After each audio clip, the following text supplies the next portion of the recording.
Cuarta parte del libro Perón y la Patria. 1951. El segundo día de este año, Perón indulta al líder radical Ricardo Balbín, procesado por desacato ante el Tribunal en lo Federal de La Plata, pues el procedimiento iniciado contra Balbín fue instruido hace más de 10 meses y aún no ha recibido sentencia definitiva, como sostiene el presidente.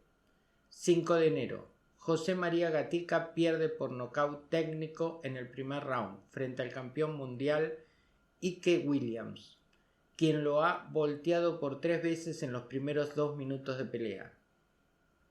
Se firma el día 12 un acuerdo comercial con Francia por $300 millones. Son inauguradas el 14 más de 40 escuelas sindicales en todo el país. Presiden el acto en el local de la CGT Perón y su esposa. Antes de concluir el mes, se producen nuevos paros ferroviarios, que el gobierno atribuye a células comunistas. La huelga es declarada ilegal. Hay reuniones en Avellaneda, donde se gestó el movimiento, a las que asisten dirigentes izquierdistas, como Arnedo Álvarez. Más de 2.000 obreros y empleados son exonerados por abandono de trabajo. Todos los gremios repudian el paro, que se levanta el 26. El 28. Elecciones en Mendoza para legisladores, intendentes y concejales. Partido Peronista, 68.619 votos. UCR, 30.957. Demócratas, 10.494. Comunistas, 4.483. Socialistas, 635.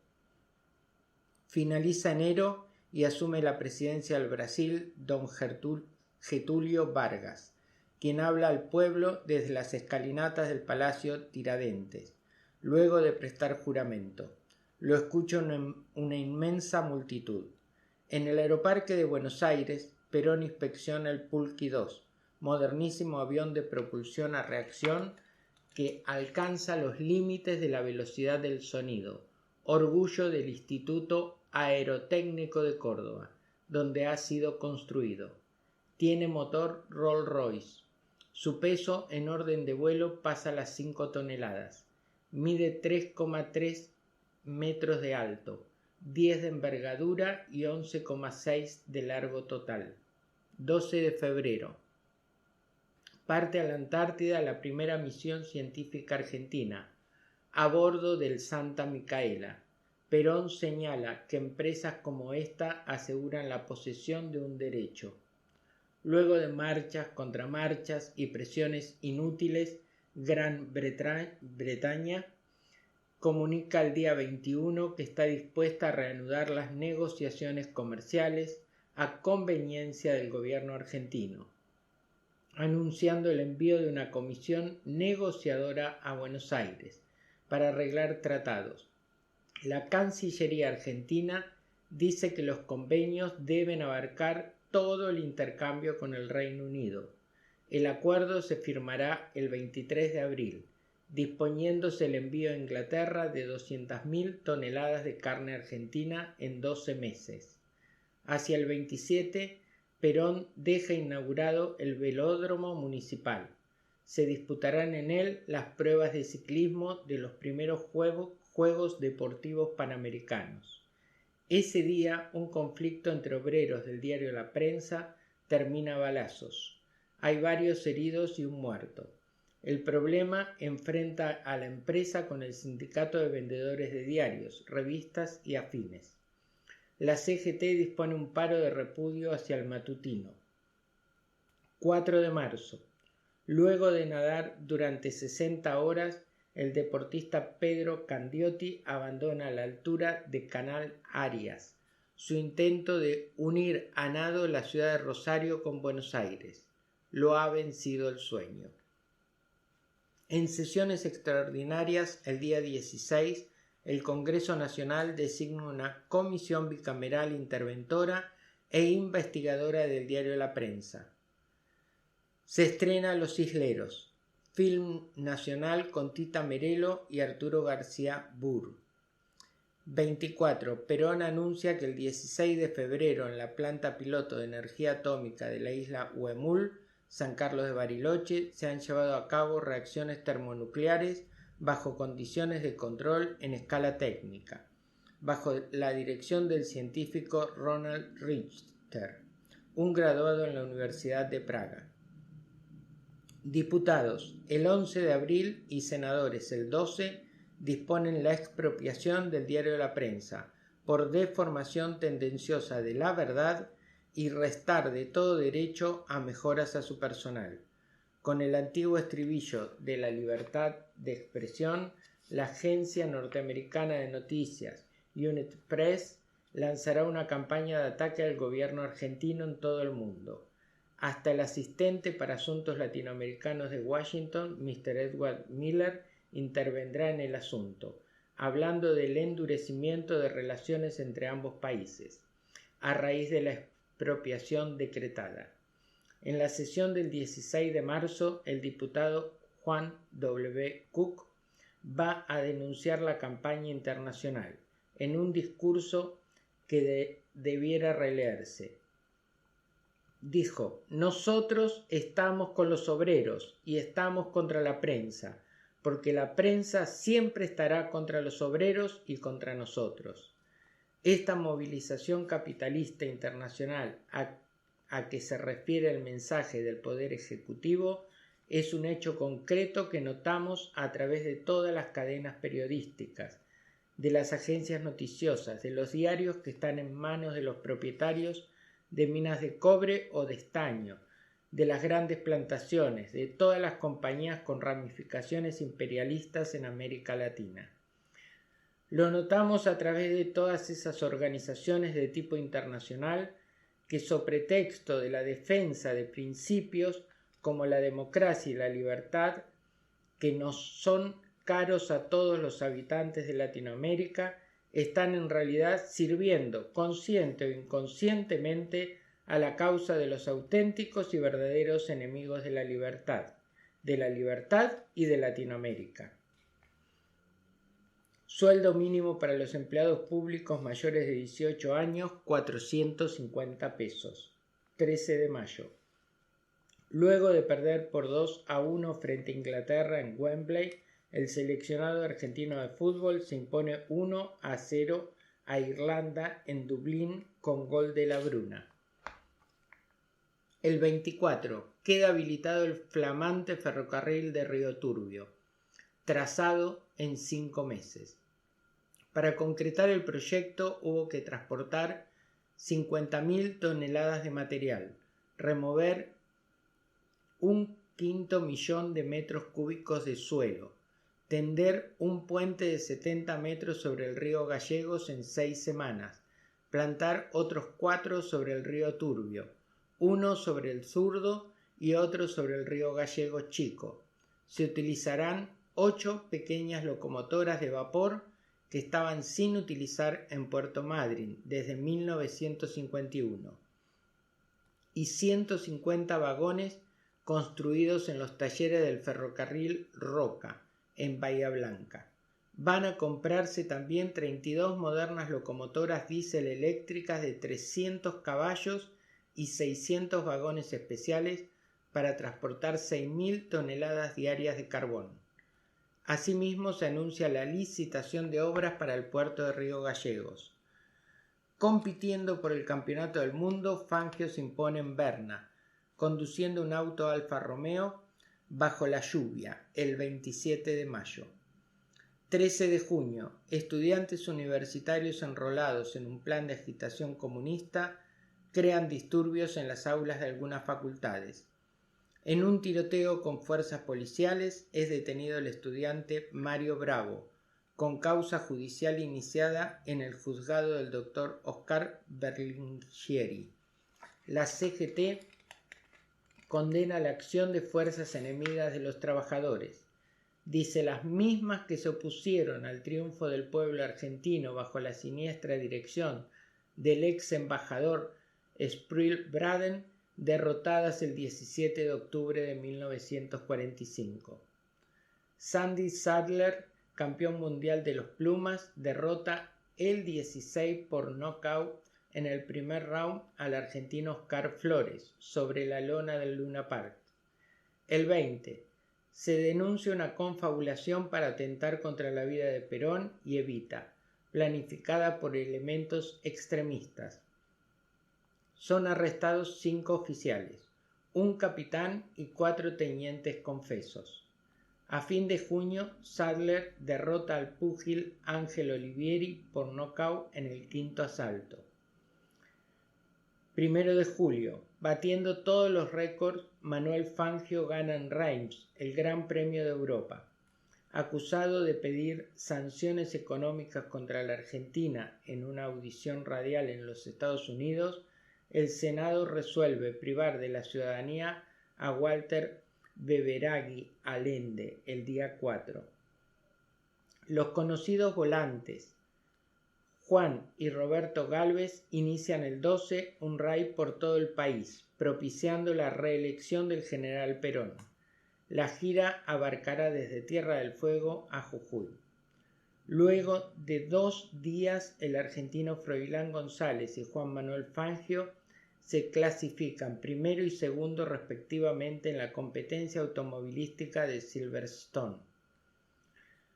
Por ley que se sanciona el 20, las gobernaciones del Chaco y La Pampa se transforman en provincias argentinas. El 2 de agosto la CGT auspicia la reelección del general Perón para una segunda presidencia, posibilidad que otorga jurídicamente la reforma del 49 a la Constitución Nacional. Los Gálvez están de regreso en Plaza de Mayo, luego de recorrer 14.000 kilómetros, promocionando el mismo anhelo. Se producen atentados con bombas en varios ferrocarriles. El 22 de agosto se lleva a cabo el Cabildo Abierto del Justicialismo, impresionante manifestación de fuerzas organizada por la CGT, con delegaciones de todo el país a lo largo de la avenida 9 de Julio, en la capital federal, proclamando la fórmula Perón-Perón para las elecciones presidenciales del 11 de noviembre. 200 aviones civiles sobrevuelan la multitud justicialista calculada en alrededor de 2 millones de personas, el acto más importante realizado hasta la fecha por el peronismo. El binomio Perón-Perón se refiere al general y a su esposa. A fines de agosto, la señora Eva Perón anuncia por radio su decisión irrevocable y definitiva de renunciar al honor con que los trabajadores y el pueblo de mi patria quisieron honrarme. Dice en un dramático tono, agregando: que de mí se diga, cuando se escriba el capítulo maravilloso que la historia seguramente dedicará a Perón, que hubo a su lado una mujer que se dedicaba a llevarle al presidente las esperanzas del pueblo, que luego Perón convertía en realidades, y que a esa mujer el pueblo la llamaba cariñosamente Evita. Ante esta renuncia, la candidatura justicialista vuelve a ser Perón-Quijano como en 1946. Se anuncia ese mes que el IAPI ha dado 48 millones de pesos de superávit en su ejercicio de 1950. Queda prorrogada una vez más la ley de alquileres, ahora hasta agosto de 1952. El 28 de septiembre, los generales en retiro Benjamín Menéndez y Arturo Rawson, los brigadieres Samuel Guaycochea y Guillermo Cini y el capitán de navío Vicente Baroja encabezan un conato revolucionario buscando derrocar al gobierno y asesinar al presidente. El gran apoyo popular a Perón se traduce en una manifestación obrera que ocupa toda la Plaza de Mayo y calles adyacentes. Menéndez es detenido. Se implanta el estado de guerra interno en todo el país. Otros implicados huyen a Montevideo mientras el general Perón se traslada a Campo de Mayo, rindiendo homenaje al suboficial caído Cabo Mayor Farina, muerto en las acciones que tuvieron por escenario esos cuarteles. Posteriormente, el Consejo Supremo de las Fuerzas Armadas, bajo la presidencia de su titular, el general Reynolds, condenará a 15 años de prisión y baja del ejército al general Benjamín Menéndez, destituyéndolo. El 11 de octubre el Congreso Nacional otorga licencia al primer mandatario, quien la solicitara para no presidir durante los próximos comicios. La medida tiene vigencia hasta el 30 de abril de 1952.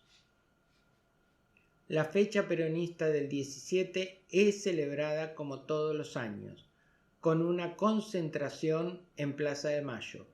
Durante este acto, Evita aparecerá en los balcones de la Casa Rosada, dando muestras de gran cansancio y sostenida de la cintura por su marido, el general Perón.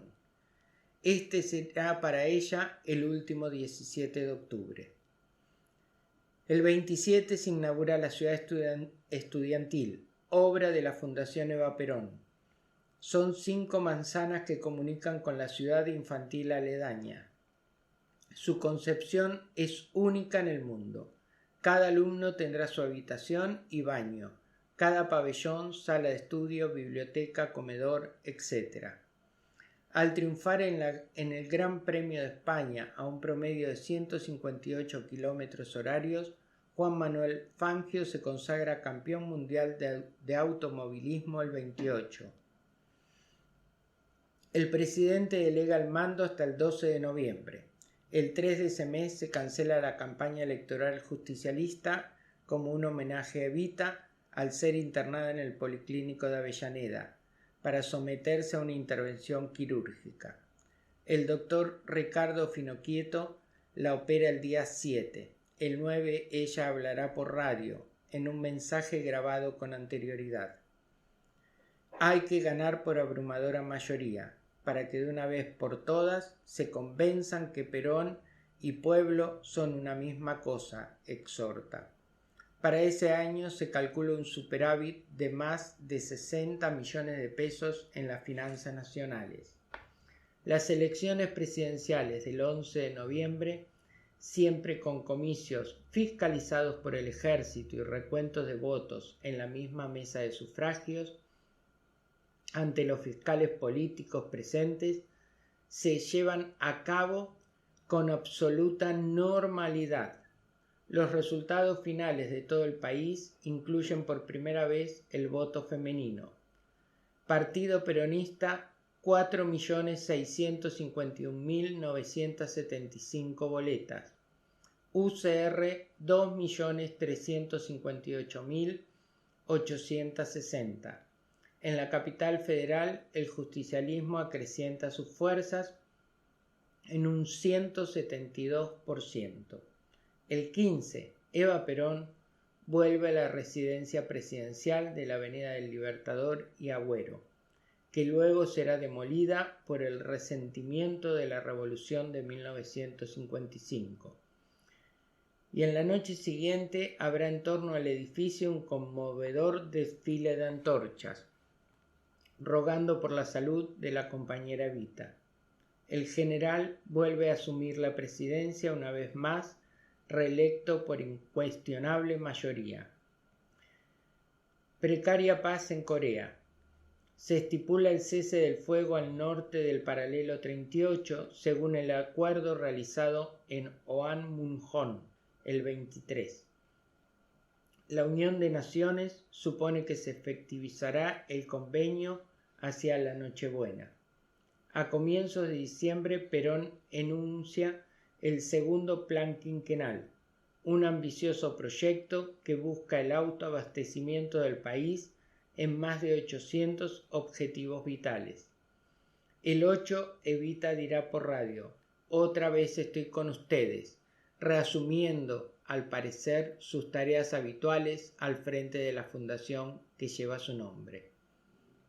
Al entregar los sables a los nuevos oficiales del ejército, dice el general Perón que las Fuerzas Armadas deben garantizar el cumplimiento de la voluntad del pueblo. El 15, José María Gatica vence por nocaut al panameño Clarence Sampson. Un ambo de hilo puro vale 680 pesos. Un departamento en Mar del Plata, Colonia Alsina, 18.500 al contado y 12 cuotas de 4.652. Una heladera eléctrica, 8.500. Camisas, 20 pesos. Una botella de sidra, 6 pesos con 20. Nueces, 14 pesos con 50 el kilo. Al terminar el año aparece el libro La razón de mi vida, escrito por Eva Perón. Y así finaliza el capítulo 2 de Perón y la patria. El próximo capítulo 3 lo comenzaremos en el próximo episodio. Hasta entonces.